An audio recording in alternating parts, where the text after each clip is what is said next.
Olá, olá! Sejam muito bem-vindos ao nosso podcast Educação da Conexa.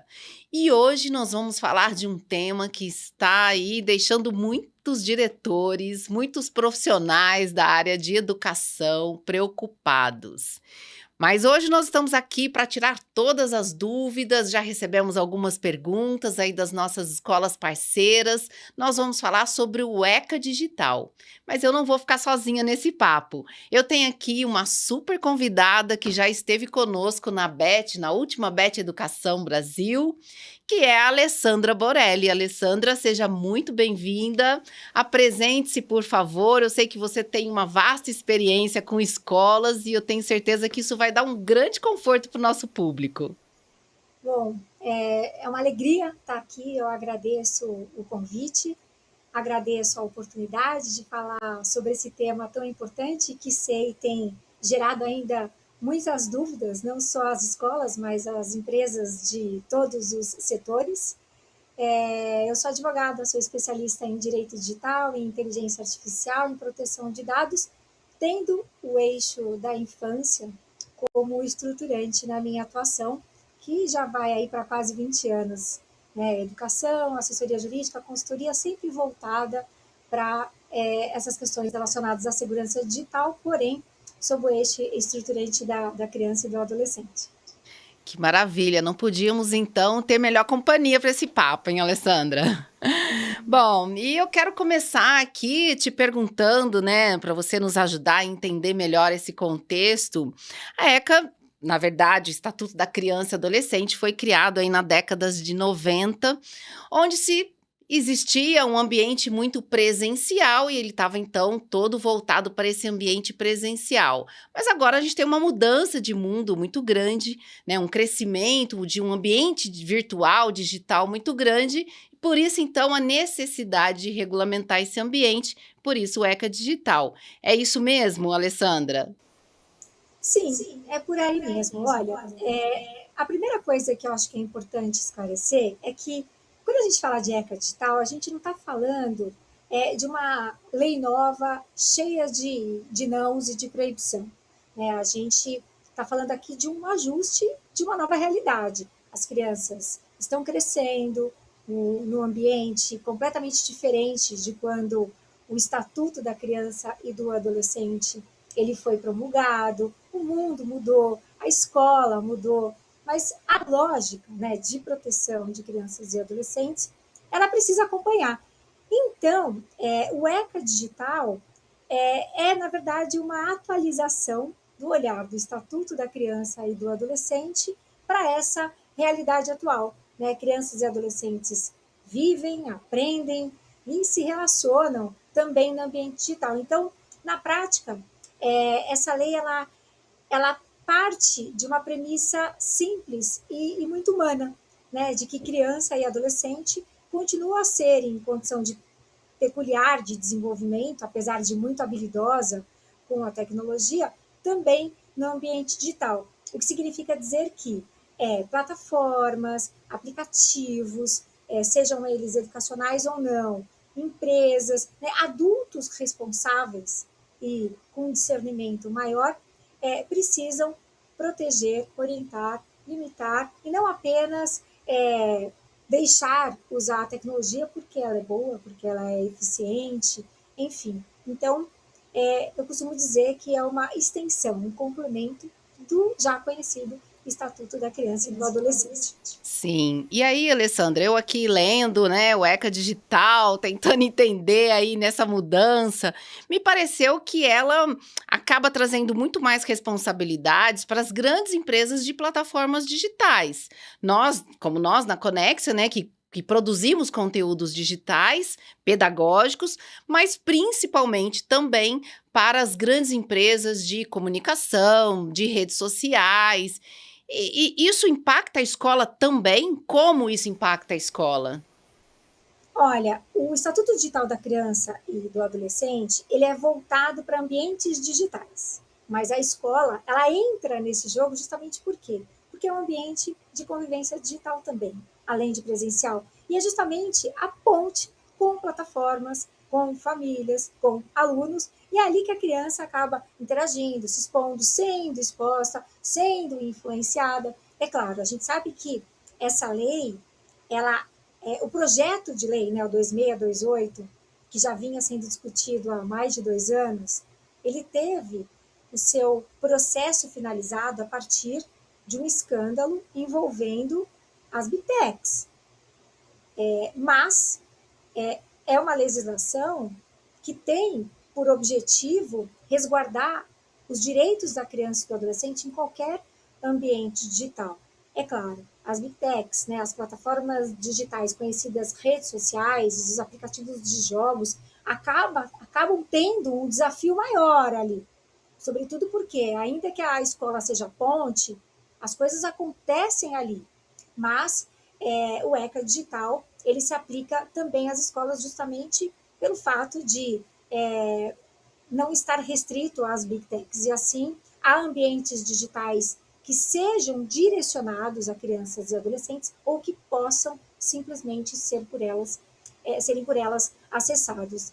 Então, o que o ECA digital chama na prática de plataformas digitais, no contexto educacional, é qualquer tipo de plataforma digital, qualquer tipo de ambiente digital escolar capaz de mediar interações entre crianças e adolescentes, ambientes que armazenam conteúdos, ambientes que propiciam a comunicação, ambientes que permitem a criação, a troca, a circulação de informações, de conteúdos pedagógicos ou não, de notícias, e que pode, de alguma forma, influenciar um comportamento, a exposição e até mesmo a tomada de uma decisão. Agora, uma coisa muito importante. A plataforma digital, quando a gente fala de plataforma digital no contexto educacional, ela não precisa necessariamente ter o termo educacional no seu nome, né? Então, basta que ela seja digital, basta que ela permita que a criança interaja, acesse algum tipo de conteúdo, depende do uso dentro e no contexto pedagógico e no contexto escolar. Então, aqui entra, por exemplo, aquelas comunicações que acontecem fora do ambiente físico escolar, fora do ambiente educacional também direcionado pela escola. Ai, Alessandra, eu vou ter que me responsabilizar pelo que acontece no grupo de WhatsApp de alunos fora da escola, porque eles estão discutindo um trabalho escolar. Você não vai conseguir controlar, mas você precisa pelo menos estabelecer as regras e dizer quais são as ferramentas indicadas pela escola. Porque se você disser, utilizem o WhatsApp para que vocês possam conversar, tal, você leva a sua responsabilidade para lá. Agora, se você fizer uma política dizendo somente podem ser tratados discussões relacionadas ao trabalho A, B ou C neste ambiente, aí você restringe a sua responsabilidade para monitorar, para moderar o que acontece naquele ambiente. Ah, então não posso mais usar o WhatsApp? Você pode usar o WhatsApp, mas você precisa também estabelecer as regras com relação ao uso dali, lembrando que, sendo o WhatsApp uma ferramenta não institucionalmente considerada escolar e educacional, você acaba tendo um controle menor sobre ela. Então, é muito importante pensar que não é só o ecossistema digital que a escola escolhe, mas o que ela autoriza e o que ela tolera que seja utilizado. Daí a importância de deixar muito bem esclarecidas as regras do jogo. Muito bem lembrado. Até porque, né, Alessandra, a gente não vai deixar de usar a tecnologia na escola, muito pelo contrário, a tecnologia ela vem facilitar, potencializar a aprendizagem do aluno, isso já está mais do que comprovado, né? Então, ainda que a gente tenha restrição do uso dos celulares, a tecnologia ela está dentro do dia a dia da escola e deve estar também no desenvolvimento futuro desse aluno que está num ambiente completamente digital. Então, acho válido a gente lembrar essas questões de rever políticas, de como utiliza, quais as indicações do que utilizar, né? E não imaginar que agora nós voltamos a ter uma escola analógica que não tem o uso de tecnologia. Isso não é uma verdade. Absolutamente. Até porque nós temos uma das diretrizes da Base Nacional Comum Curricular, a gente tem a cultura digital, né? Então, o uso da tecnologia, das tecnologias digitais no contexto pedagógico é mais do que bem-vindo. A gente só precisa organizar tudo isso. É um momento de maior oportunidade da escola trabalhar a conscientização, né? De alunos, famílias e principalmente professores. Foi como você bem disse, né? O que nós vamos orientar, regulamentar o uso dentro do ambiente escolar ou até fora, com orientação de um trabalho, alguma coisa assim, que é desenvolvido fora da sala de aula. Acho que esse agora é o principal papel da escola para colocar em prática o ECA. Mas se você puder também, Alessandra, dar algumas dicas, né? Eu sei que você está sempre aí em escolas. Por onde a escola começa, Alessandra? Bom, você tocou num ponto super importante. Essa questão do treinamento, da capacitação, da conscientização, é um eixo estruturante da lei também. Então, assim, a gente sai de um imperativo ético para um imperativo legal. Então, assim, tratar do assunto, conversar, conscientizar, falar sobre isso, colocar o bode na sala, não é esse o termo? É uma obrigação legal, é diligência, é uma forma de você mostrar que você já está buscando estar em conformidade com a legislação. Então, assim, a escola não precisa revolucionar, mas ela precisa fazer algumas coisas. Então, especialmente para quem já evoluiu, por exemplo, com os planos de adequação à Lei Geral de Proteção de Dados, é uma jornada que dá continuidade a esse processo de conformidade. Agora, vale lembrar, né, que a Lei Geral de Proteção de Dados é relacionada somente a dados pessoais. Então, por exemplo, o data mapping, né, o mapeamento de dados, neste momento ele precisa ser revisto. Ele precisa ser revisto a partir de todas as plataformas, de todos os ambientes digitais que são, de alguma forma, acessados ou possivelmente acessados por crianças e adolescentes. A gente precisa olhar este mapeamento sob uma perspectiva de experiência pautada nos 5 riscos digitais que nortearam o desenvolvimento não só da legislação brasileira,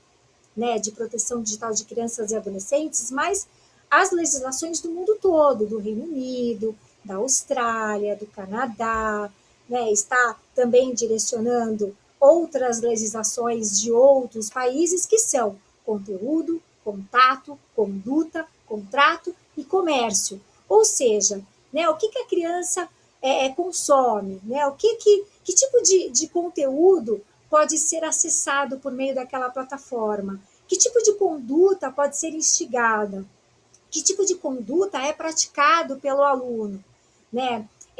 Quais são os dados que são coletados e para quais finalidades. Então, se antes eu olhava o tratamento de dados pessoais no uso de uma plataforma sob a perspectiva da LGPD, então eu considerei ali o princípio da transparência, joia, eu considerei ali a base legal de tratamento para cumprimento de obrigação contratual, legal, mas eu preciso saber se essa mesma plataforma que está usando o dado pessoal de uma maneira bacana, se ela tem condição, por exemplo, de segregar conteúdo de acordo com a faixa etária de cada criança, se ela tem condição, por exemplo, de moderar o upload de determinados conteúdos, de evitar, por exemplo, que um conteúdo que não tenha, não seja relevante ou útil para uma criança dos anos iniciais, evitar que ela acesse aquilo e pensar nas possíveis barreiras para evitar esse acesso. Agora, é uma coisa importante lembrar. Por isso que é importante o mapeamento de dados. Por isso que é importante a gente mapear todos os ambientes digitais que são possivelmente acessados por crianças e adolescentes e pensar nas barreiras que são necessárias. Eu acho que aí... Desculpa, Alessandra, acho que aí já está uma dica por onde começar, né? O mapeamento, certo? Exatamente, precisa pensar no mapeamento com base nesses riscos, né? O que aparece, o que é recomendado, como que aquele ambiente é moderado, quem fala com quem, quais são os riscos de aliciamento, de assédio, de ofensas, né? Porque a gente sabe que às vezes as crianças elas se ofendem dentro até da plataforma educacional, né?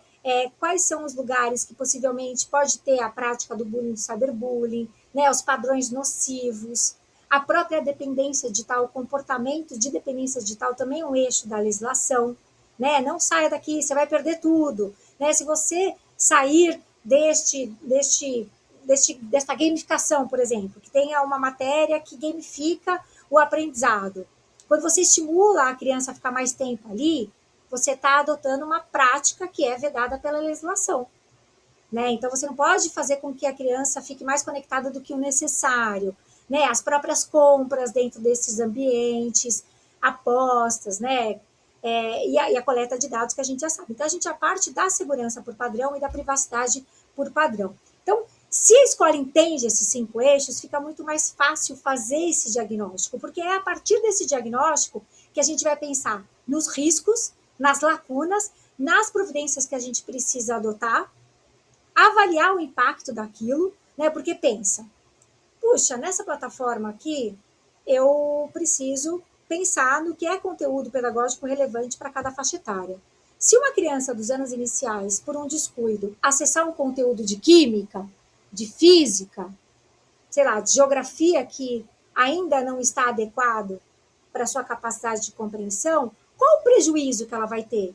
Vai ter algum prejuízo que de fato comprometa a sua segurança física, a sua segurança emocional, o seu desenvolvimento, as suas emoções? Não, Alessandra, ela simplesmente não vai entender.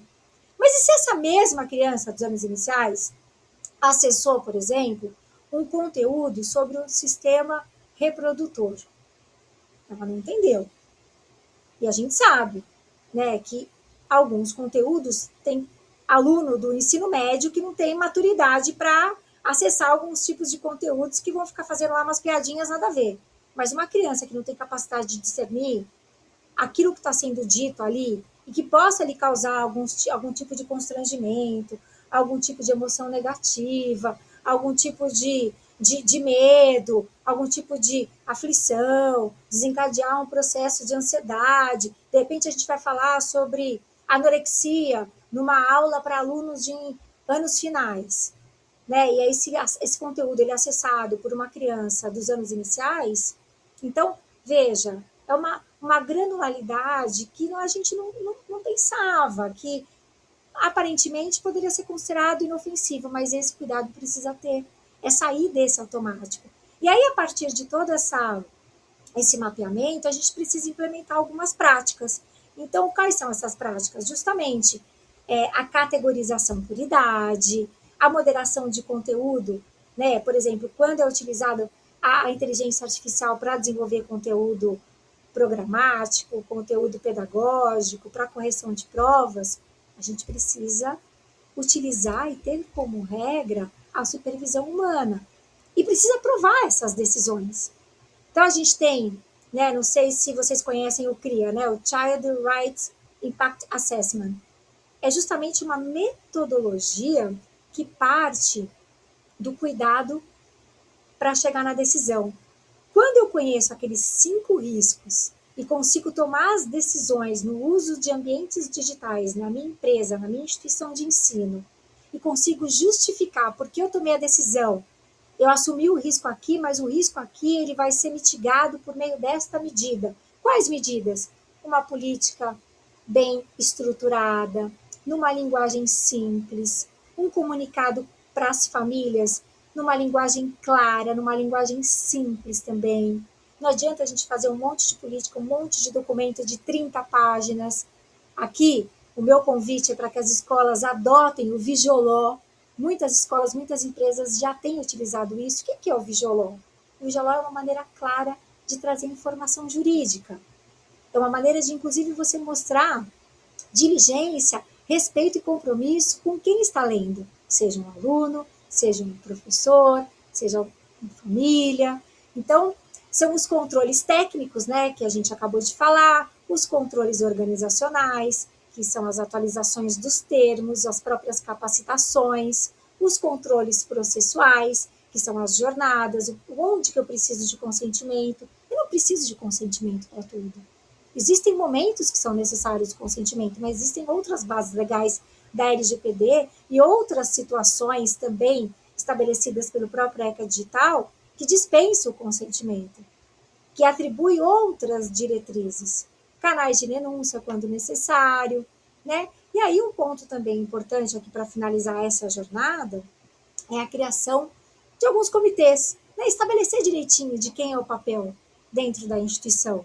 Então, muitas escolas, muitas empresas têm atribuído este papel de fiscalizar, de orientar, de fazer a ponte com o especialista, de fazer a ponte com a Agência Nacional de Proteção de Dados, que é o órgão que vai fiscalizar e aplicar as medidas disciplinares, as sanções no descumprimento da lei, tem sido, em muitas empresas e escolas, mais um chapéu carregado pelo DPO.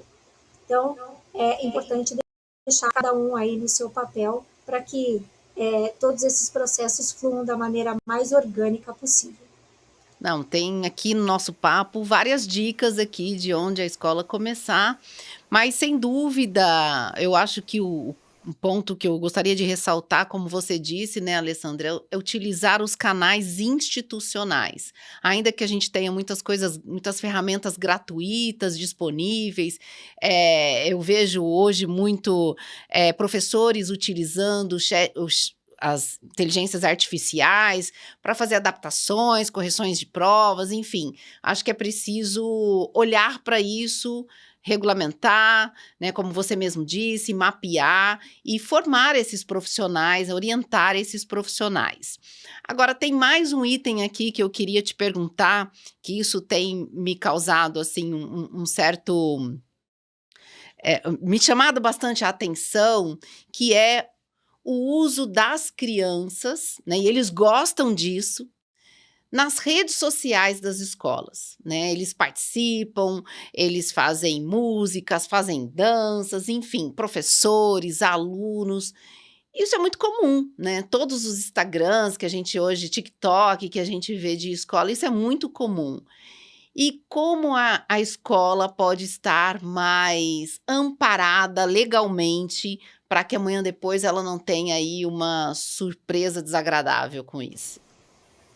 Bom, primeiro que o uso de imagem de alunos por parte da escola precisa ser muito bem conversado. A gente fala sobre o uso de imagens, muitas vezes de uma forma genérica no contrato de prestação de serviços, quando na verdade o contrato de prestação de serviços educacionais utilizado para matrícula tem uma finalidade específica. Ali a gente pode colocar uma cláusula falando que a escola poderá utilizar a imagem de crianças para finalidades específicas, cujas disposições serão tratadas em documento apartado.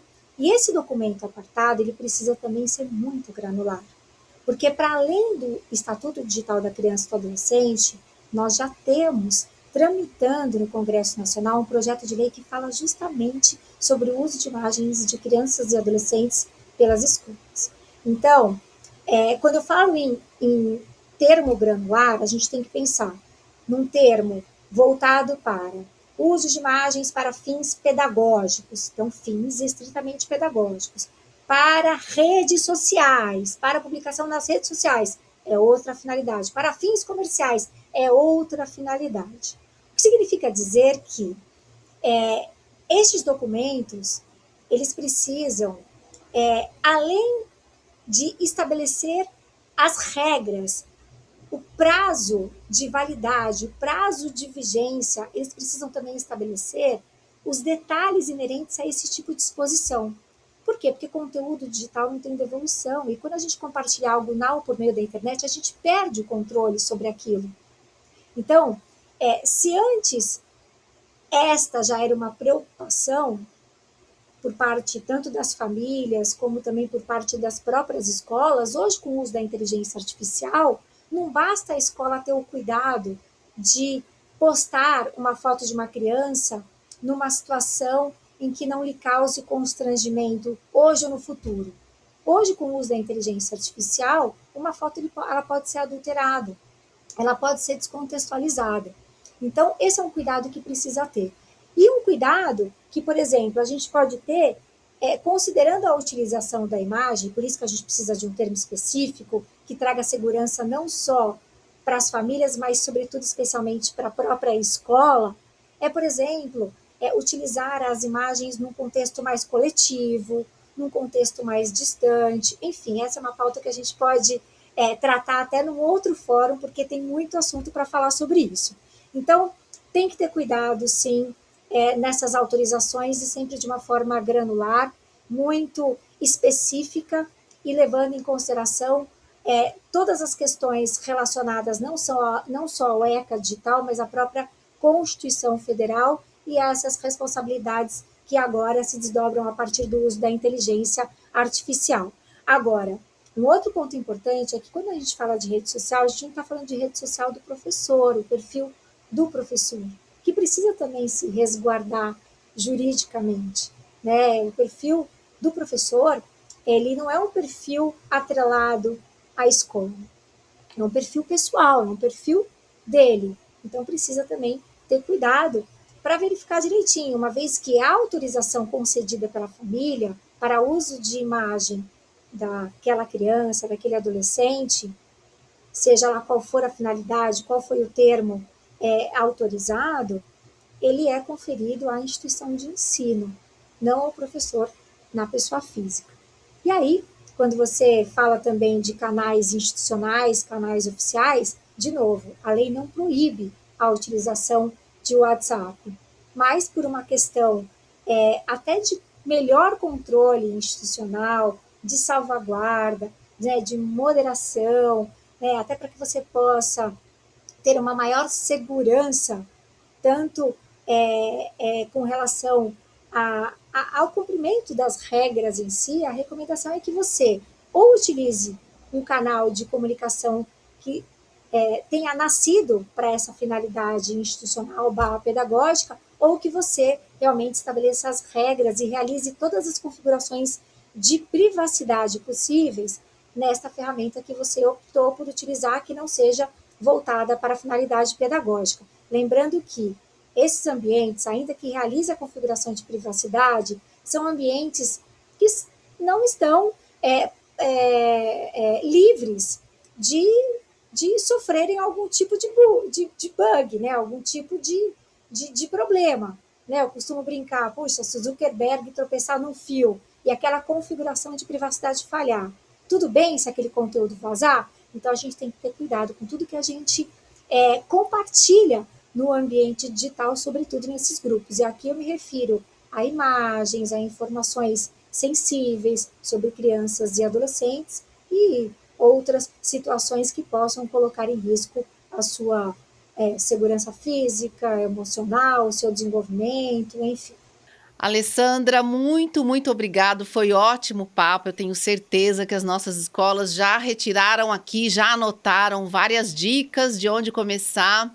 E ainda eu queria, lembrar, reforçar aqui que a lei começa a valer a partir de março de 2026 e ela pode ainda gerar multas que podem chegar até 50 milhões de reais, advertências ou até prejuízos educacionais, que, sem dúvida, é algo que venha prejudicar a imagem da escola, é algo imensurável, né, Alessandra? Sim, além de ações judiciais, prejuízos reputacionais, além de desconforto com os pais, que tem uma coisa que o Felca conseguiu fazer, né? Ele não foi ele que criou a lei, mas ele criou verdadeiros guardiões digitais. Então, certamente as famílias estão muito antenadas com relação a este assunto, o que é bom porque as famílias tendem a entender o porquê de tantas regras a serem aí, a partir de agora, estabelecidas pela escola. Então,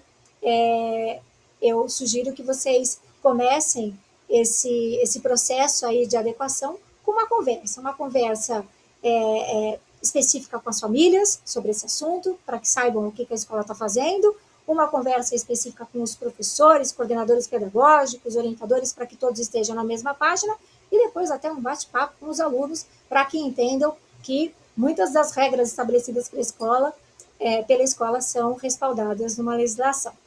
Isso aí, muito obrigada, Alessandra. Obrigada a vocês. Obrigada. Nós encerramos então aqui com esse tema. Fiquem atentos, acompanhem os nossos canais para esse e outros temas que nós ainda vamos trazer para vocês, todas as nossas escolas parceiras da Conexia. Muito obrigada e até logo!